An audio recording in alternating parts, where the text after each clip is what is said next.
Brigitte Lahaie, Sud Radio. Bonjour à tous, nous allons passer ces 2 heures ensemble sur Sud Radio et nous allons parler de la santé sexuelle. C'est quelque chose qui est quand même assez souvent négligé, alors qu'on sait pourtant l'importance qu'elle a pour la vie de couple, bien sûr, mais j'ai également envie de dire pour la vie tout court. Parce qu'on évoque toujours l'amour comme étant un des éléments essentiels pour aller bien, sauf que de l'amour sans intimité, je suis pas sûre que ce soit vraiment de l'amour. Aujourd'hui, j'ai pour inviter quelqu'un qui sait de quoi on parle quand on parle de santé sexuelle. Nous sommes avec Gilbert Boujaoudé. Il a créé Charles.co, c'est une chaîne YouTube où on peut en effet poser des questions sur sa santé sexuelle. Et il vient de sortir un livre dans lequel il parle de sexualité, des difficultés sexuelles que rencontrent tellement de gens. Alors ces difficultés, elles se surmontent la plupart du temps, mais malheureusement, il y a encore beaucoup de résistance, comme si un symptôme sexuel n'était pas si grave et qu'il allait peut-être passer tout seul.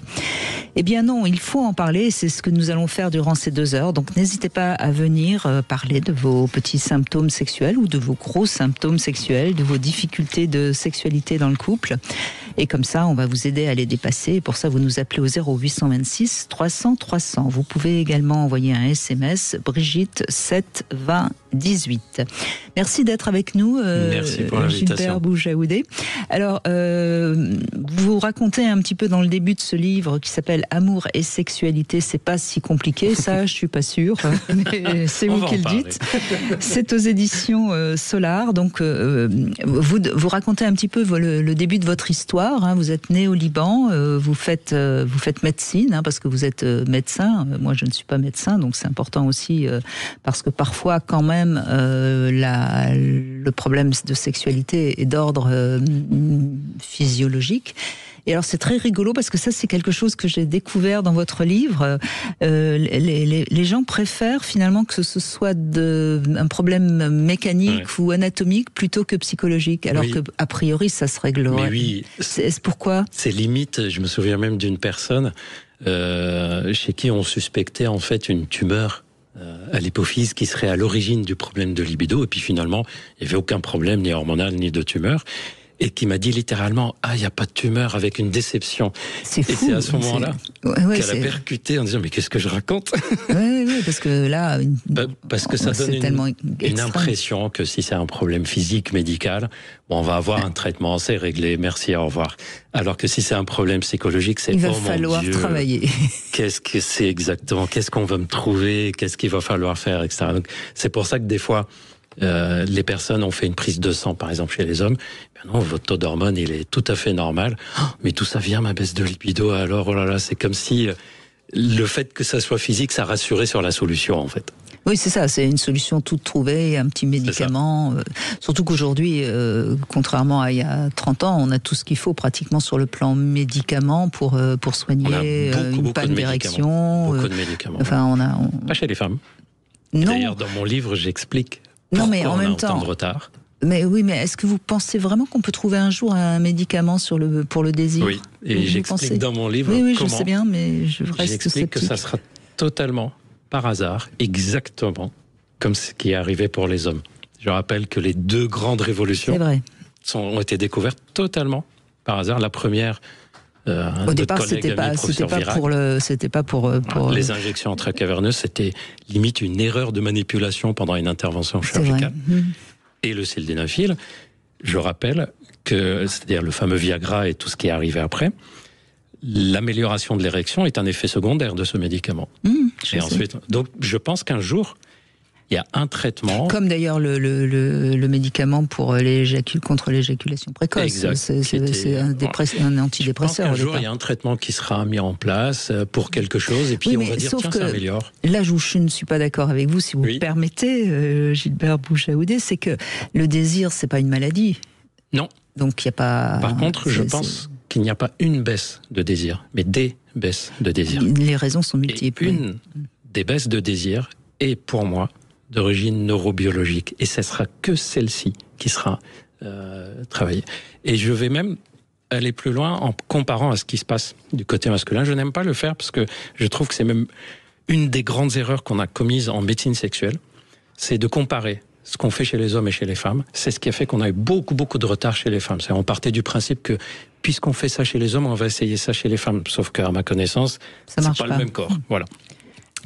Et avoir, par exemple, un traitement qui relance les érections chez quelqu'un dont la cause est uniquement psychologique. Ça permet d'avoir une vie sexuelle qui se passe bien, pour travailler le fond psychologique, pour ensuite ne plus avoir besoin du traitement.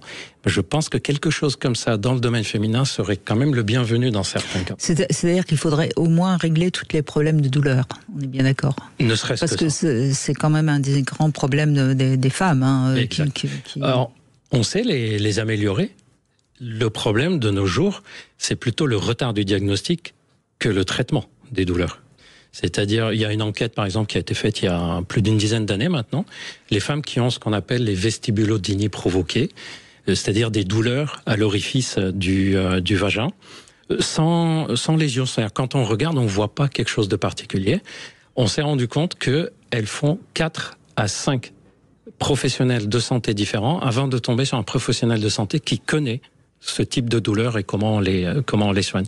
Donc c'est plutôt ce retard de diagnostic de nos jours qui est important. C'est dans les études de médecine, je crois qu'il y a pratiquement 3 heures de sexologie. C'était 3 avant. D'accord. On s'est dit, oula, 3 c'est trop. Oui, n'exagérons rien.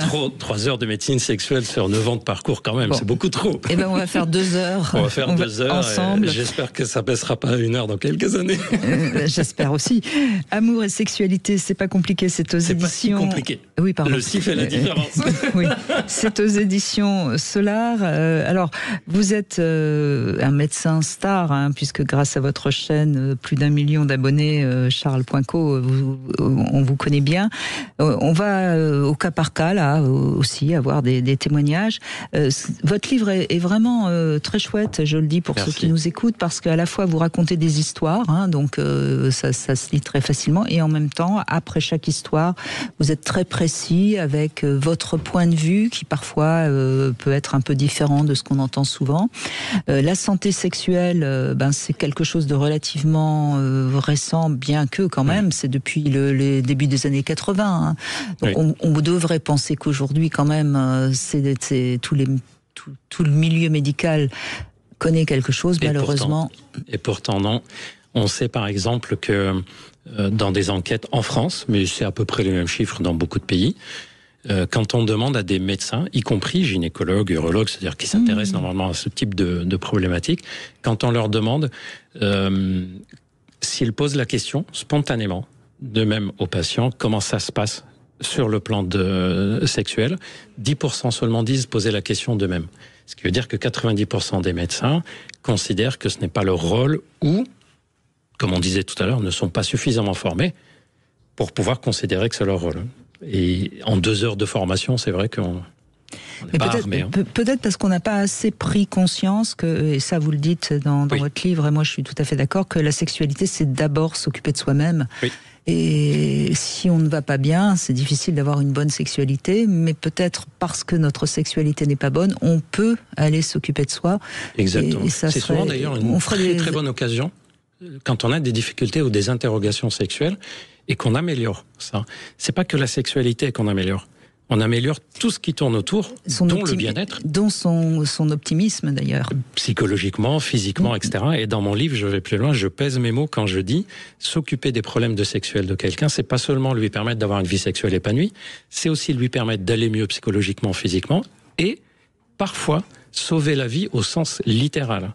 On sait que, et pas juste l'histoire de « ah oui, ça peut révéler des problèmes cardiaques ou des problèmes d'apnée du sommeil ou des problèmes hormonaux, etc. » On sait par exemple... Ça redonne de la joie de vivre. Ça redonne de l'élan vital, exactement. Exactement. Et peut-être qu'on ferait des sacrées économies sur la sécurité sociale si les gens avaient une meilleure sexualité. Je suis sûr que les antidépresseurs, on les prescrirait moins. D'ailleurs, et il y aurait sans doute moins de guerres.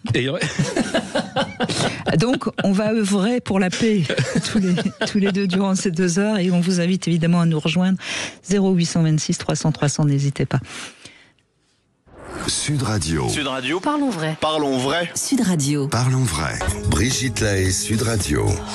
Nous sommes avec Gilbert Boujaoudé pour la sortie de ce livre Amour et sexualité, c'est pas si compliqué. C'est aux éditions Solar et on commence avec vous, Georges. Bonjour. Bonjour. Bonjour, Georges. Bonjour Gilbert. Allez-y. Hein.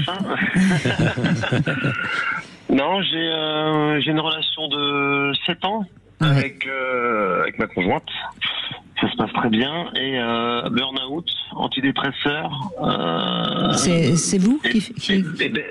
Non, c'est ma conjointe, baisse de libido complète. Avec les antidépresseurs, elle avait plus d'envie, mais vraiment plus d'envie sexuelle. Ouais. Ça a été très compliqué parce que moralement pour les deux, c'est pas terrible. Ouais. Et là, elle est encore sous antidépresseurs ?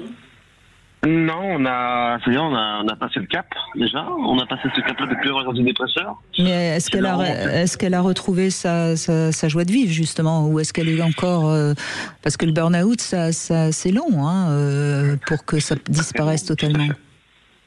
Mais on essaye tout doucement de raviver cette flamme-là avec des petits jeux qu'on a trouvés. Des accessoires un peu plus. Elle a envie de jouer Alors c'est ça le problème, c'est que j'ai un peu peur de soit c'est pour me faire plaisir et qu'elle se fait pas plaisir, c'est juste que c'est que moi je serais plus pour repartir sur une intimité un peu sensuelle que sur des jeux. Je sais pas ce que vous en pensez. Je dirais même d'abord sur la complicité.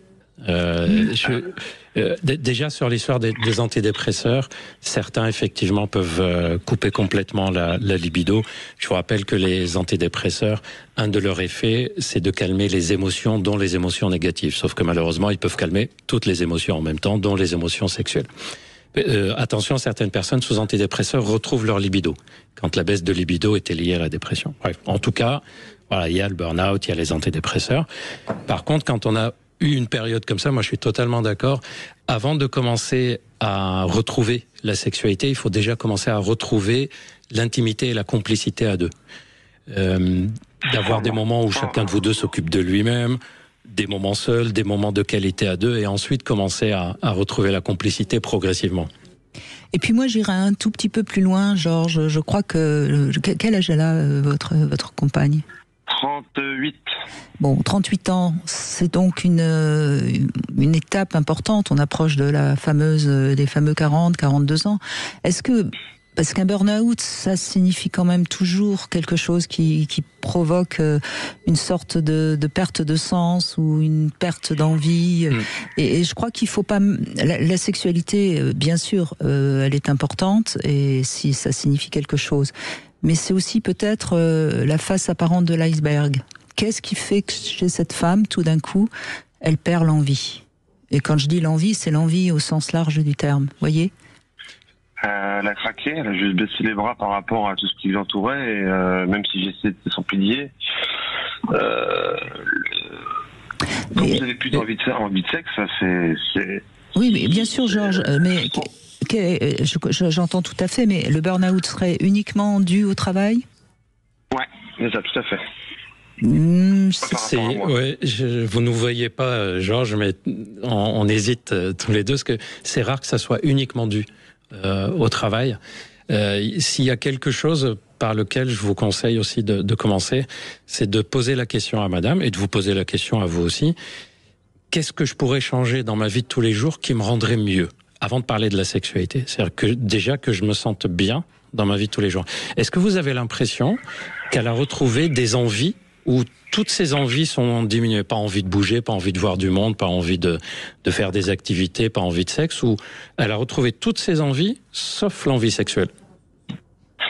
Non, on est en train de travailler dessus par rapport à... Déjà, on essaie tous les deux sur le travail. Parce que le travail nous a beaucoup bouffé. Et on est en train de reprendre le sport tout doucement, parce que ça nous a fait, on a pris 10 kilos tous les deux, et je pense que physiquement on a même cette attirance-là que je pense que pour elle, 10 kilos, je l'ai pris cher. C'est beaucoup, oui. Et vous avez des enfants ? Non. Elle n'a pas d'enfants ? Non, on a des chats. Oui, c'est très bien. C'est mes enfants. Oui, ça, vous savez très bien que j'ai des chiens et que c'est mes enfants aussi, donc j'ai pas de problème par rapport à ça.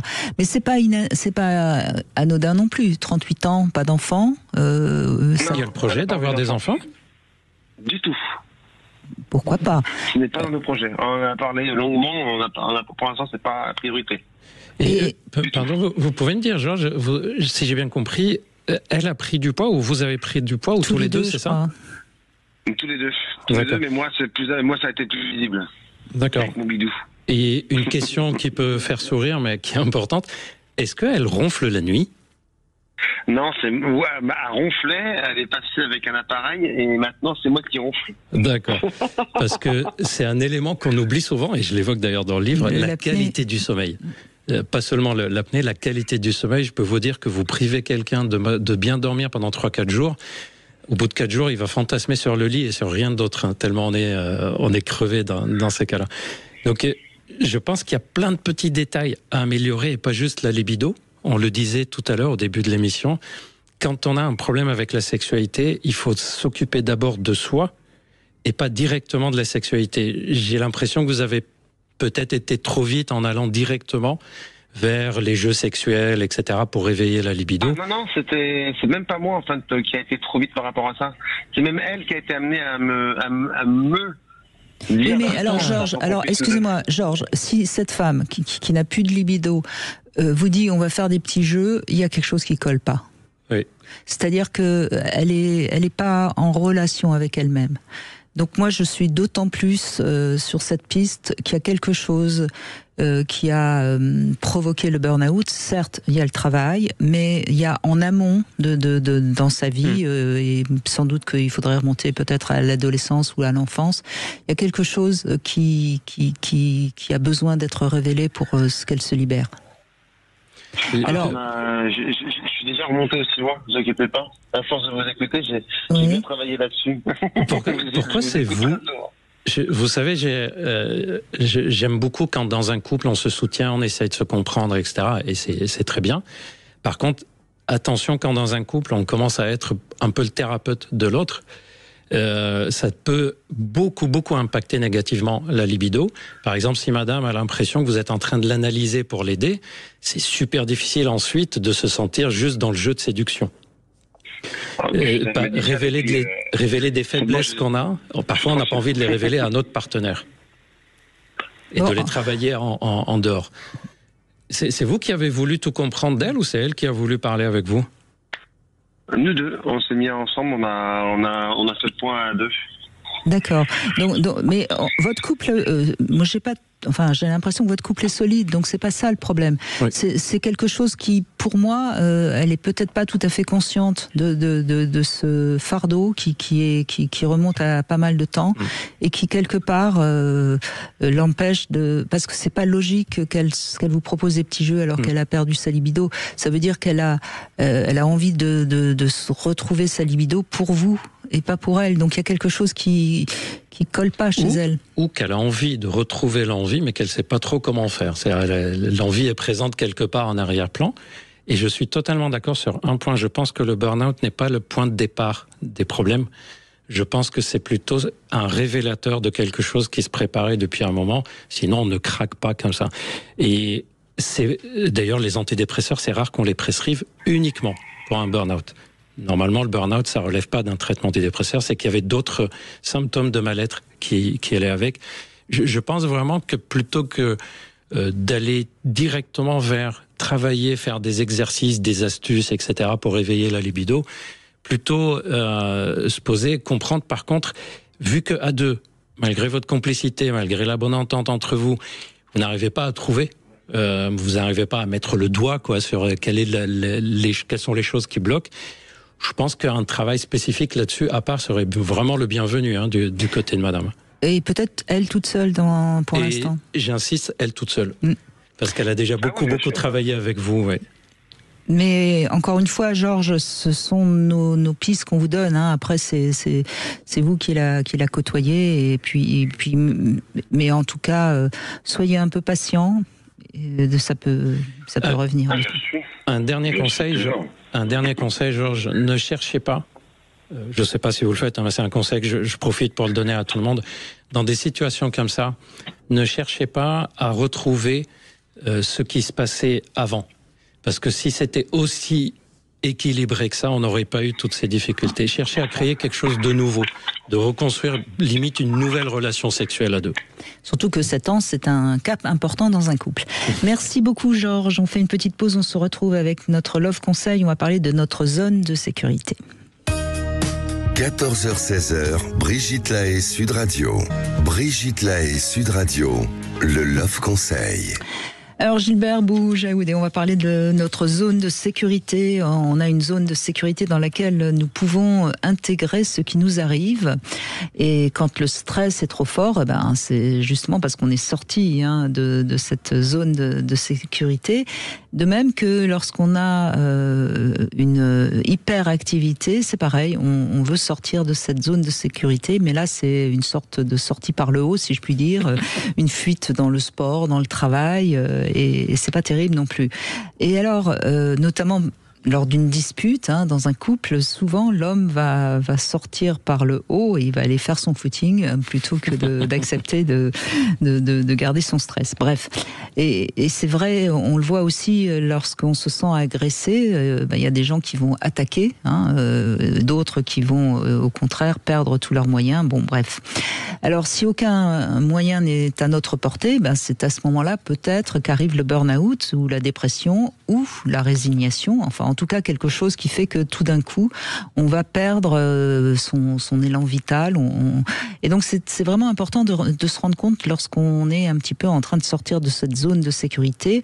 Alors, elle est évidemment très variable suivant les gens, mais ça se ressent dans le corps. Comme je le dis souvent, le corps ne ment jamais. Donc, dès que vous vous sentez un petit peu mal à l'aise, vous avez l'impression d'être entouré par des personnes avec qui vous n'êtes pas spécialement bien, vous avez l'impression que vous avez un peu plus de stress, une difficulté à respirer, prenez vraiment conscience de ça et essayez de retrouver votre zone de sécurité parce que ça peut amener jusqu'au burn-out, on vient de l'entendre avec le témoignage précédent. C'est vrai. Et j'adhère totalement à ce conseil et je vais même aller encore plus loin. C'est dans ces moments-là où on peut écouter notre instinct, notre intuition, et pas seulement notre cerveau. Le corps ne ment jamais, l'instinct non plus. Et si tout notre raisonnement nous dit non, mais là, je devrais rester ici, ou je devrais continuer, ou mais non, j'ai dit oui, donc il faut que je continue à faire ce que je suis en train de faire, etc. Mais que instinctivement, spontanément, on dit mais moi, je ne me sens pas bien, ça vaut le coup d'écouter quand même, de réapprendre à écouter ça, de faire pas seulement ce qu'on pense devoir faire, mais aussi ce qu'on a envie de faire. Bien sûr. Et alors, il est évident que cette zone de sécurité, quand on rentre dans la chambre avec son partenaire ou sa partenaire, il est essentiel qu'elle soit là, parce que sinon, on risque le fiasco sexuel. Complètement. La sexualité sans sécurité, ça n'a aucun intérêt. Et ce qui est d'ailleurs très rassurant et même intéressant à connaître, c'est que cette zone de sécurité, le sentiment de sécurité qu'on a peut varier d'une personne à une autre, mais aussi chez la même personne d'une période de vie à une autre, chez la même personne d'une partenaire à un autre, avec le même partenaire d'une situation de vie à une autre. Donc, faut pas figer en disant voilà, ça c'est ma zone de sécurité et je reste que là-dedans. C'est dans telle situation, dans tel cas, etc. Donc, d'où l'importance de repérer notre ressenti. Je suis bien, je ne suis pas bien, je suis à l'aise, je ne suis pas à l'aise. Peut-être qu'il faut, à un moment où on est vraiment très très très bien, se donner 20 sur 20, et puis après on pourra comme ça noter, et on sera plus à l'aise, ce sera plus facile à repérer notre degré de sécurité ou pas. Et si on n'arrive pas à le faire, beaucoup de personnes disent mais moi je n'arrive pas à le faire à chaud. C'est plus tard, je me dis mais je n'étais pas très bien ou j'étais bien. C'est pas grave, commencez à le faire à froid, à distance, un peu à la fois, à force d'y réfléchir, voilà, dans les heures qui suivent, le soir, un peu à la fois, votre cerveau va s'habituer au fait que vous repérez ça, et un peu à la fois, vous allez le faire de plus en plus à chaud sans même vous en rendre compte. Donc c'est pas grave même si c'est fait à froid. Voilà l'exercice du jour. Bonjour Chris. Bonjour Brigitte et bonjour Gilbert. Bonjour. J'espère que vous avez passé un bel été. Pour ma part, ça a été fabuleux. Écoutez, on est ravis pour vous déjà. Non, j'espère que vous avez passé un bel été. Oui, moi j'ai passé un très très bel été et je suis très heureuse de vous retrouver. Bien, Gilbert, écoutez, vous avez passé un bel été ? Très bel été aussi, merci. Bon. Parfait. Bon, alors le Merci, sujet Chris. du jour, évidemment, avec plaisir. Le sujet du jour, évidemment, comme tous les sujets, est très complexe.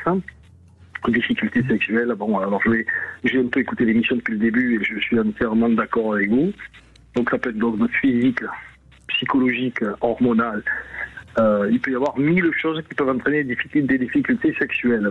Bon, moi, pour ma part, je suis pas forcément bon client parce que je n'en ai pas. Du tout. Alors, attendez, j'ai pas fini. Ah. Des questions libido, expérience, tout ça, je n'en ai pas. Bon, moi, je base beaucoup la relation sur le couple. Du couple, je veux dire sur la confiance et surtout la communication. Sans ça, c'est compliqué.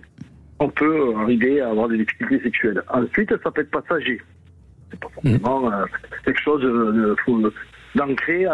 Voilà. Et puis, il faut pas non plus en faire quelque chose de trop grave, parce que sinon, il s'y enfonce encore plus. C'est vrai. Pour moi, hein. Donc, c'est ce qu'on appelle le cercle vicieux, effectivement. Exactement. Ensuite, pour moi, la sexualité, la séduction avec ma partenaire ou mes partenaires, s'il y en a plusieurs, ça dépend de la sexualité que l'on a, ben, ça commence dès le matin, quoi. C'est-à-dire que il faut être sympathique, ou tout au moins essayer, même si on a des soucis, communiquer, s'entretenir pour soi, déjà, faire plaisir, se plaire, parce que si on se plaît pas, c'est compliqué. Et puis faire des nids. Enfin, pour moi, être dans une forme, le nid, comment dire, là où on habite, doit être un peu axé sur ça. C'est-à-dire que moi, j'ai une chambre avec des miroirs, des tissus, et qui donne envie et qui fait travailler un peu l'imaginaire. Parce que sans l'imaginaire, on est un peu... Vous pensez parfois à autre chose qu'au sexe, Chris? Ah oui, je suis musicien professionnel, peintre, acteur clown, je fais beaucoup de choses. D'accord. Non, parce que la chambre avec des miroirs, pour certains couples qui ont des enfants, c'est peut-être pas forcément... Je parle de moi, hein. Oui. Même il y a des personnes qui préfèrent ne pas voir, qui préfèrent le noir et fantasmer. Non, je parle de moi. Alors, on va venir aux difficultés, parce que c'est le sujet du jour. Oui, allez-y. Oui. Moi, je rentre dans l'âge. Bon, j'ai 61 ans. Pour l'instant, ça va, mais il s'avère que le taux d'hormones baisse, et je le sens. Parce que forcément, ma libido n'est pas... Vous le sentez comment? Vous le sentez, oui, alors parce que vous le sentez... C'est quoi qui vous fait penser que ça baisse? Je pense que je veux dire, un homme, c'est à 30 ans, c'est plein de testostérone. Non, ça, c'est des croyances. Oui. Mais vous, qu'est-ce qui vous fait sentir que ça baisse? Parce qu'en fait, contrairement au corps féminin où on sait que toutes les femmes, à un moment ou à un autre, auront la ménopause dans une tranche d'âge qu'on connaît, tous les hommes n'ont pas une baisse de testostérone, contrairement à ce qu'on dit. Et le taux de testostérone peut s'adapter. Et ce n'est pas quelque chose de systématique chez tout le monde. C'est pour ça que je vous demande ce qui vous fait penser ça. En plus, 61 ans, c'est pas dramatique. C'est intéressant parce que je me dis, j'ai pas forcément une libido hyper pointue où je pense tout le temps qu'à ça, ou vous voyez, donc je me dis peut-être que c'est ça, mais je ne sais rien parce que je n'ai pas fait d'analyse, donc je ne sais pas. Écoutez, si ça vous travaille comme ça, faites des analyses, comme ça vous saurez ce qu'il en est. Je vais en profiter pour vous dire que cette suspicion qu'on a une baisse de testostérone, c'est ce que la plupart des hommes pensent quand ils ont des problèmes sexuels. C'est le diagnostic le moins fréquent. Le plus fréquent, c'est plutôt la diminution de la microcirculation de sang dans les périphéries du corps. Ça arrive surtout après la cinquantaine, chez quelqu'un qui a fumé du tabac ou qui fume, qui a pris du poids au niveau du ventre, qui dort mal, qui fait moins d'activité physique, ou parfois juste de façon héréditaire, les artères peuvent s'abîmer. Or, ça donne quoi? Ça donne un pénis qui est moins réactif. On a l'impression qu'il est plus endormi. Et ça donne une fausse impression qu'on a moins envie. C'est juste qu'on a envie, mais l'envie ne se concrétise pas physiquement. J'entends. Alors moi, j'ai une vie quand même assez saine. Je me suis fait traiter pour l'apnée du sommeil depuis 5 ans, parce que j'étais en danger. Je faisais 60 apnées par heure. Mais Chris, vous avez une partenaire actuelle? Oui, absolument, depuis 2 ans. Bon. Voilà.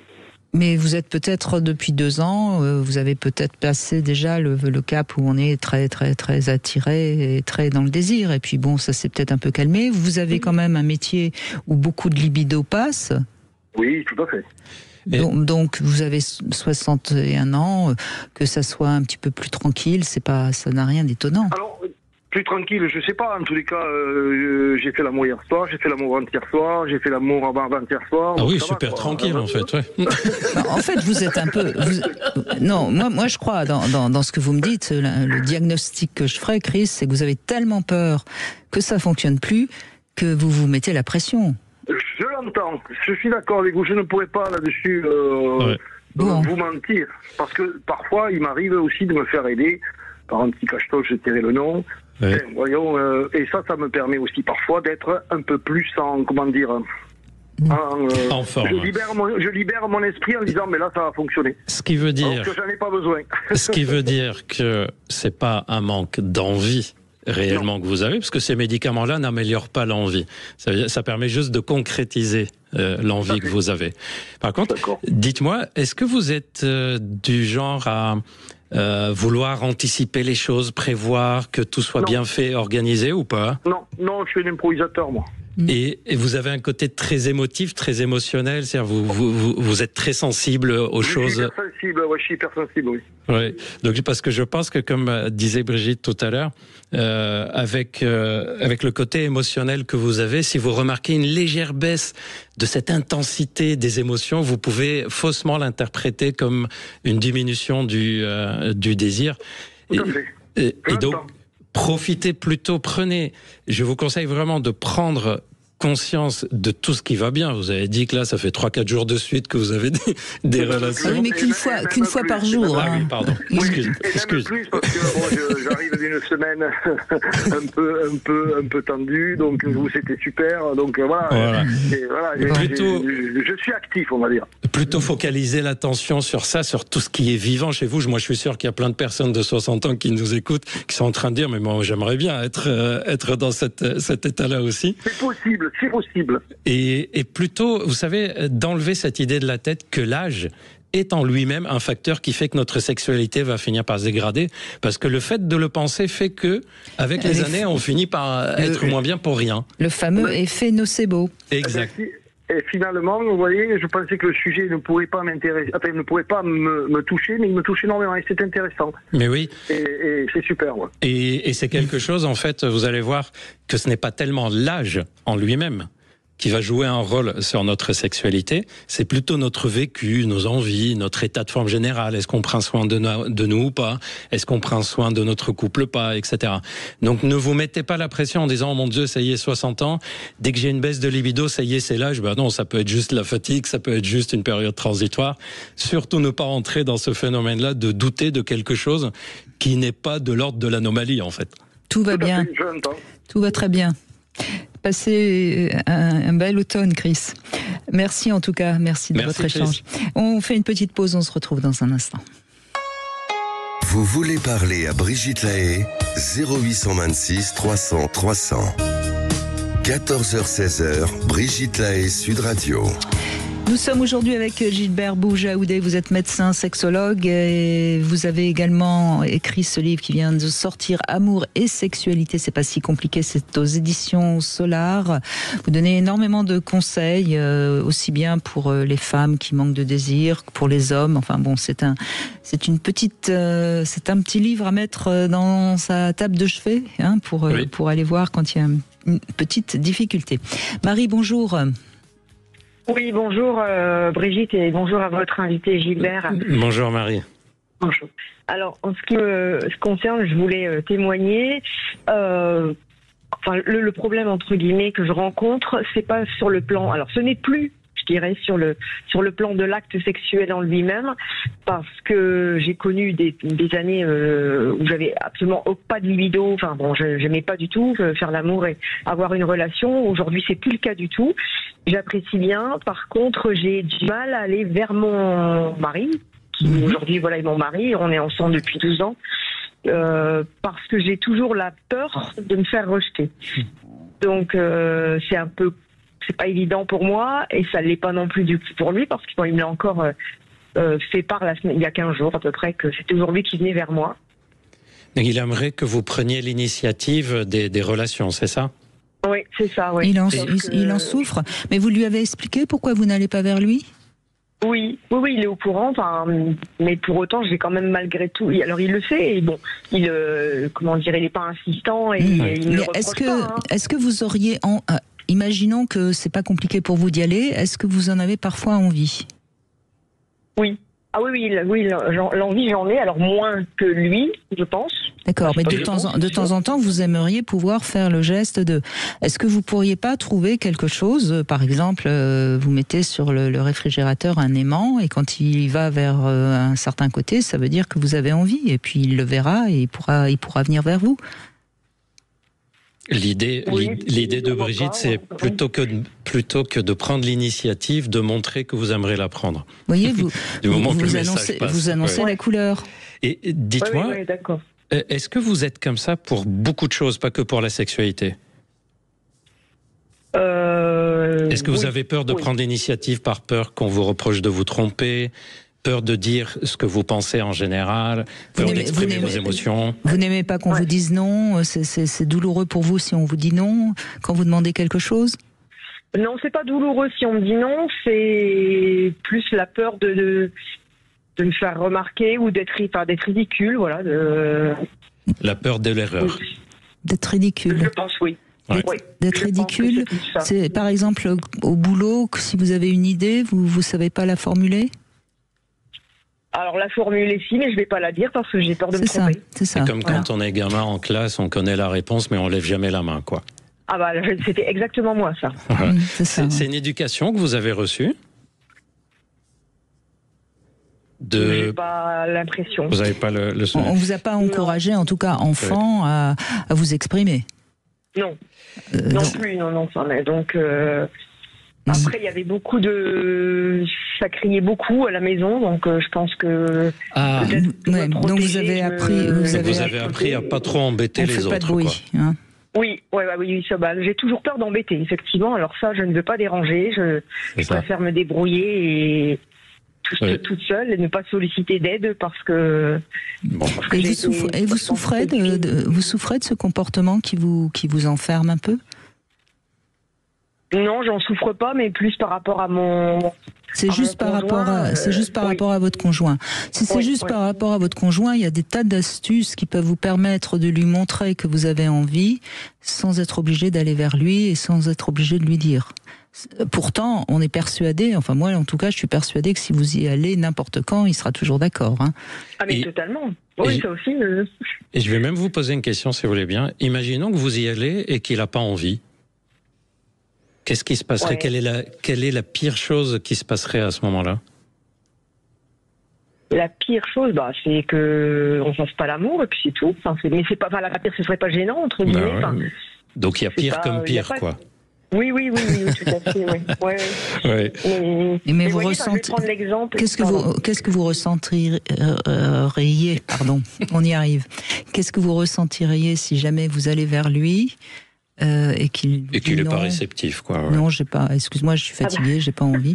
Qu'est-ce que vous ressentiriez hier soir. Très bien. Racontez-nous, ça nous intéresse. Comment vous êtes sentie ? Je me suis recroquevillée sur moi-même. Puis j'ai laissé tomber en fait, et je me suis sentie. Pas forcément attirante, pas aimable, voilà. Oui. Donc ça touche votre blessure, Hein. Moi, je vous conseillerais peut-être, par exemple, d'aller faire du théâtre amateur, des choses où vous allez être obligé de sortir un peu de vous. Alors, parallèlement, pour votre mari, c'est simple, vous annoncez la couleur, et puis il le voit, il a envie, il vient vers vous, et puis comme ça, vous avez un langage subliminal qui vous permet de communiquer. Mais pour vous, pour régler quand même ce complexe, hein, et cette blessure qui quand même vous handicape, moi, je vous conseille de se faire, pourquoi pas de la chorale ou du théâtre amateur. Vous voyez, quelque chose qui va vous obliger à vous exprimer devant d'autres personnes. Et en dehors de la sexualité, parce que c'est souvent le plus dur, c'est dans la sexualité, parce qu'il y a un enjeu important. Je vais vous donner 2-3 conseils supplémentaires, si vous me permettez. Oui, allez-y, bien sûr. Premièrement, pour changer ce type d'habitude qu'on a. Je trouve d'ailleurs que vous avez énormément progressé, parce que vous dites, je suis passé de je n'aimais pas faire l'amour à j'ai envie de faire l'amour, c'est juste que je n'ose pas l'exprimer encore. Donc je trouve que vous avez déjà beaucoup progressé, ce qui est bon signe, et que les choses ne sont pas figées. Quand on change, et qu'on n'arrive pas à changer certaines étapes, on les fractionne. C'est-à-dire, si là, ce qui pose problème, c'est le fait que j'aimerais lui montrer que j'ai envie, mais après je me sens pas bien si je le fais ou je n'y arrive pas. Bon, on fractionne, c'est-à-dire qu'on va le faire de façon indirecte au début. On va plutôt se mettre d'accord que, écoute, plutôt que d'aller vers toi, venir vers toi pour te montrer que j'ai envie, on va mettre un code, comme on disait tout à l'heure, qui te fait comprendre que j'ai envie sans que j'ai besoin de l'exprimer de façon directe. Ensuite, je vous conseille de faire ce genre de choses aussi en dehors de la sexualité. Par exemple, aller vers lui faire un bisou qui n'a rien à voir avec le sexe dans la journée, un câlin, le prendre dans les bras, enfin une expression d'affection, quelque chose de ce genre, en dehors de la sexualité, simplement pour s'habituer déjà à aller vers lui d'une façon ou d'une autre. Et la dernière chose, c'est de lui rappeler, j'ai envie, je ne suis pas contre tout ça. Au contraire, j'aimerais bien, c'est juste que je ne sais pas l'exprimer. Le fait de lui rappeler ça, c'est très important pour pas qu'il interprète l'absence d'élan vers lui comme un manque d'intérêt pour lui, mais plutôt quelque chose qui est plus dans l'expression que dans l'intérêt intérieurement. Et prenez le temps, vous êtes en train de progresser. Rien que en fait, puis tout à l'heure, je vous écoute, je me dis, mais il y a plein de choses positives qui sont en train de s'installer. C'est juste une question de temps, de progression, étape par étape, tranquillement. Bon, c'est rassurant, effectivement. Alors. Et je vous donne une phrase que vous pouvez garder sur le fait de se tromper, de faire une erreur. Alors je laisse nos auditeurs trouver d'où vient cette phrase-là. Tout le monde peut se tromper, c'est pour ça que Dieu a mis des gommes au bout des crayons, mon pote.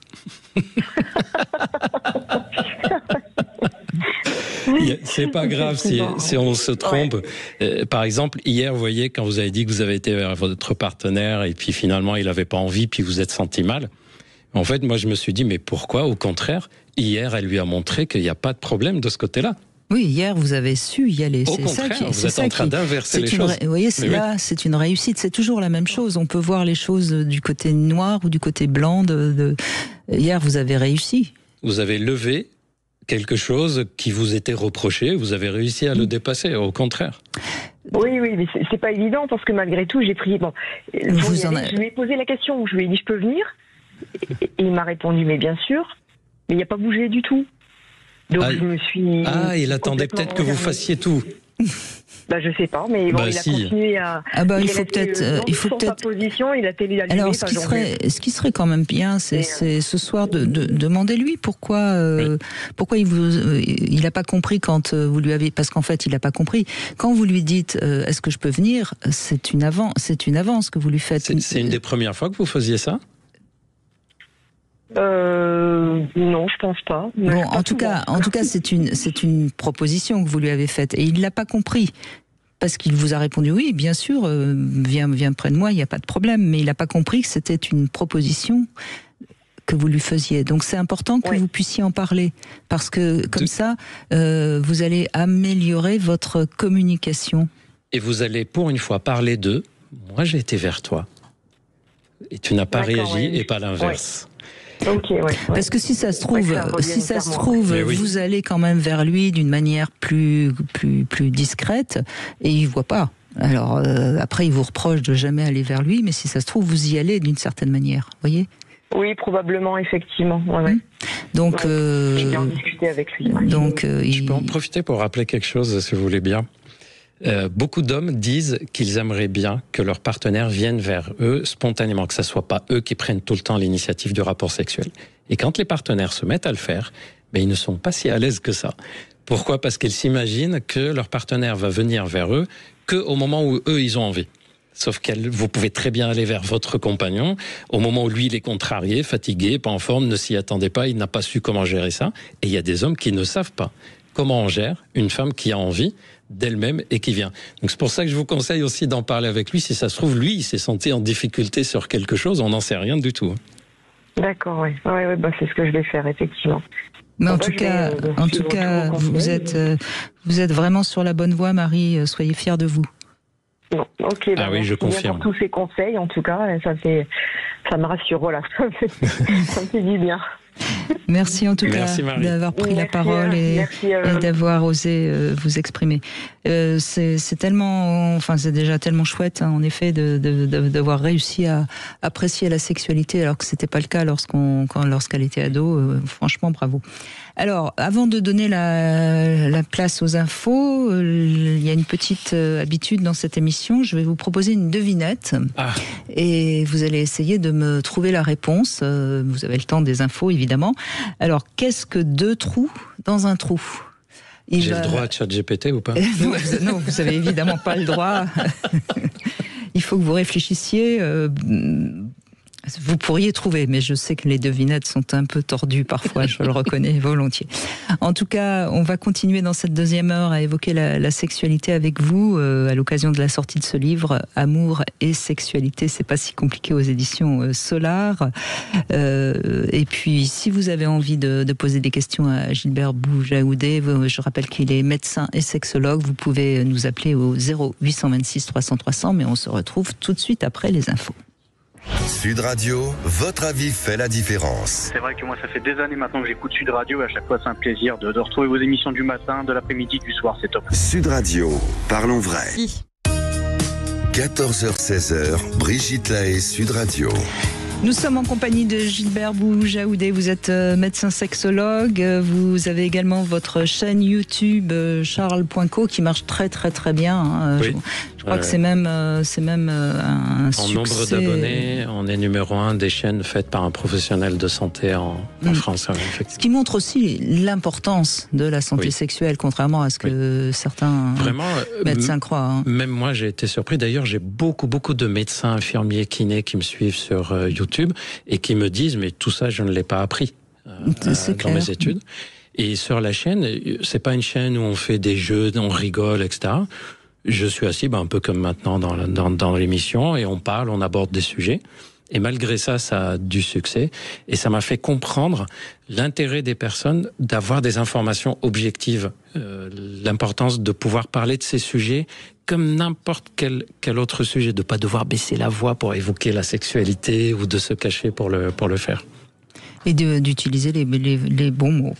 Donc votre livre vient de sortir, Amour et sexualité, c'est pas si compliqué, c'est aux éditions Solar, c'est votre premier livre d'ailleurs, alors que j'ai mis très longtemps à écrire un livre. Et la chaîne Charles.co, ça fait longtemps. Ça fait 5 ans. 5 ans, oui. 5 ans, oui. J'étais persuadé que de nos jours les informations véhiculées étaient plus facilement véhiculées par justement les réseaux sociaux, YouTube, etc. Donc je ne voyais pas trop l'intérêt d'écrire un livre jusqu'à ce que j'ai compris, et des personnes qui me croisaient dans la rue qui me disent mais j'aimerais bien plonger avec vous autre que dans les vidéos, être l'impression on est que à deux et puis vous me racontez, vous me parlez de certaines choses, et c'est comme ça qu'est née l'idée du livre. En tout cas, c'est un livre très très très bien et qui peut vraiment vous aider à mieux comprendre certains problèmes sexuels. Donc je vous le conseille. Alors vous avez eu le temps de réfléchir. Qu'est-ce que 2 trous dans un trou ?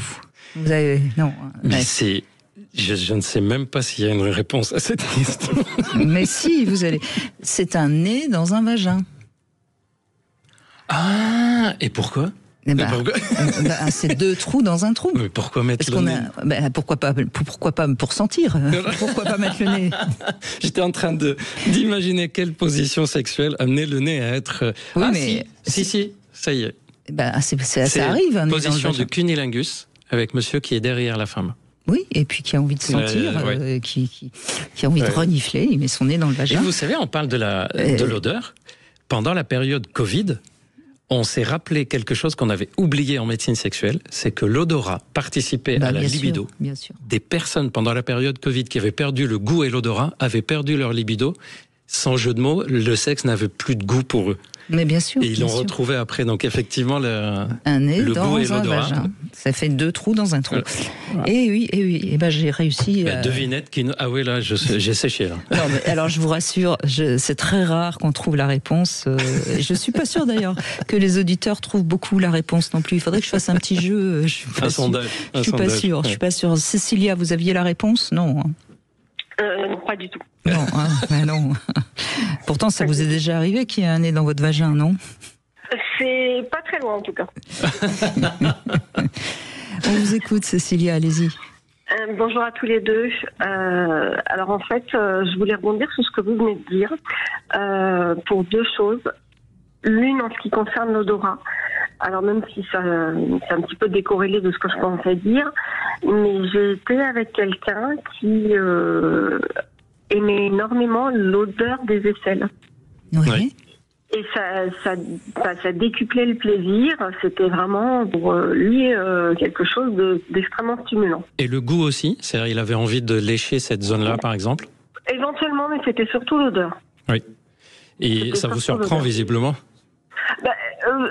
À l'époque, oui, ça m'a surpris. Mais j'ai compris. Mais j'ai pas été choquée ni quoi que ce soit, mais je pouvais comprendre. C'est des restes qu'on a du monde animal. Oui, mais il y a beaucoup d'hommes qui sont très très attirés par les odeurs. Et les femmes aussi, qui, par exemple, dès que leur partenaire change de parfum ou change de gel douche, etc. Ça va être des odeurs moins animales, si je puis dire, en tout cas moins sexuelles, souvent chez les femmes. Je pensais que c'était ça, jusqu'à ce que je m'intéresse au monde de la parfumerie, où j'ai compris que le même parfum mis sur deux corps différents ne dégage pas la même senteur. Je suis d'accord, mais on reste quand même dans le parfum. Oui, le côté chimiquement rajouté en quelque sorte. Alors que chez l'homme, souvent, c'est quand même la transpiration, l'odeur du vagin. Il y a des hommes, effectivement, quand leur partenaire a une hygiène génitale excessive et qu'il n'y a plus trop les odeurs, c'est quelque chose qui peut les gêner dans l'excitation. Ouais. Et sinon, l'autre chose sur laquelle je voulais rebondir, c'est ce que vous venez de dire, à savoir que c'est absolument nécessaire d'en parler. Oui. Quand j'étais avec mon ex-mari, j'étais un éjaculateur précoce, j'ai essayé d'en parler, d'en reparler, etc. Et c'est pas quelqu'un qui avait envie de se prendre en charge sur le sujet. Même si j'ai essayé d'aborder le sujet par divers moyens, en tournant les choses de différentes manières. Et quand j'ai rencontré la personne avec qui je suis maintenant, c'est quelqu'un qui avait eu quelques petites pannes avant. Alors est-ce que c'était lié au contexte de la relation ou pas, j'en sais rien. Et de peur d'avoir une panne, avec moi, il prenait quelque chose. En fait, il anticipait la potentielle panne. Et quand je l'ai découvert, je me suis dit, mais c'est quoi ce médicament? Alors, comme toujours, on découvre ça tout à fait par hasard. Est-ce que je peux prendre ton coupe-ongle? Dans un trou de toilette, il y avait un médicament. Et on en a parlé, il m'a expliqué. Et je lui ai dit, mais tu sais, je préfère que tu ne prennes rien, sauf si toi, vraiment, t'en as besoin. Mais auquel cas... je comprends qu'il faille consulter et ce genre de choses, mais si jamais il y a une panne, laissons-la arriver et puis on la verra le moment venu. Et en fait, de ce jour-là, plus jamais il n'a repris ce médicament. Et ça fait plus de 6 ans qu'on est ensemble. Vous lui avez levé la pression de la performance qu'il se mettait. D'une part, et puis d'autre part, effectivement, il y a pu y avoir quelques retombées de... Oui. Comment je vais dire de forme, mais c'est pas grave. Mais vous l'avez accueilli dans sa vulnérabilité, donc vous lui avez donné confiance.